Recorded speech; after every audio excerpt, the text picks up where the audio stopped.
A killer whale at the centre of an influential documentary film called Blackfish has died. The orca, which was called Tilikum, spent much of his life in the marine park SeaWorld in Orlando, Florida.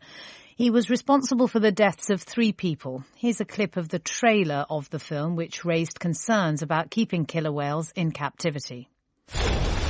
Orange County Sheriff's Office. We need SO to respond for a dead person at SeaWorld. A whale has eaten one of the trainers. Tilikum is the one that went after her. Dawn is the senior trainer here at Shamu Stadium.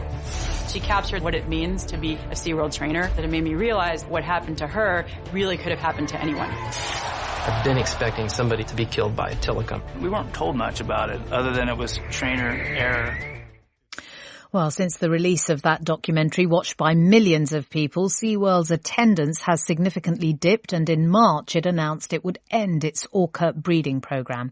I've been speaking to Jeffrey Ventry, a former SeaWorld trainer who worked with Tilikum for 2 years in the mid-1990s. He also appeared in the documentary Blackfish. A warning, though, that some listeners may find some of this interview disturbing. He was always a pleasure to see in the morning. He was always easy to work with.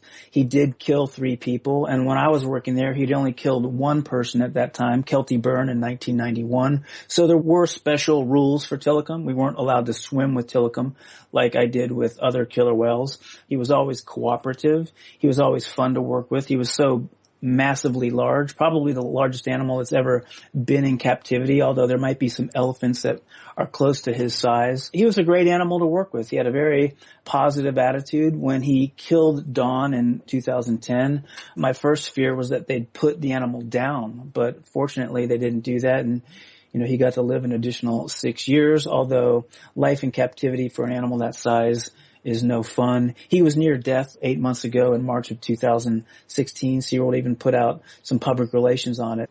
In the documentary, Tilikum is the central character. And tell us the impact that the documentary made, because it did shift a lot of attitudes, didn't it? Yeah, in general, it's made a big impact. Here in the United States, we see the reverberations from that impact in the animal justice movement in general. For example, there was a gorilla that was shot at the Cincinnati Zoo several months ago, and it created a big uproar. The cull of dolphins in Taiji, Japan has gotten a lot more attention, and other ways that Tilikum has had an impact on the world. The film itself has been seen by over 100 million people, which is remarkable for a documentary film. It was shortlisted for an Academy Award here in the States. And the 3 human deaths that he was responsible for, it's interesting in the documentary, there is a real sense of trying to explain why that happened without condoning it, but there was a sense of understanding the impact of captivity.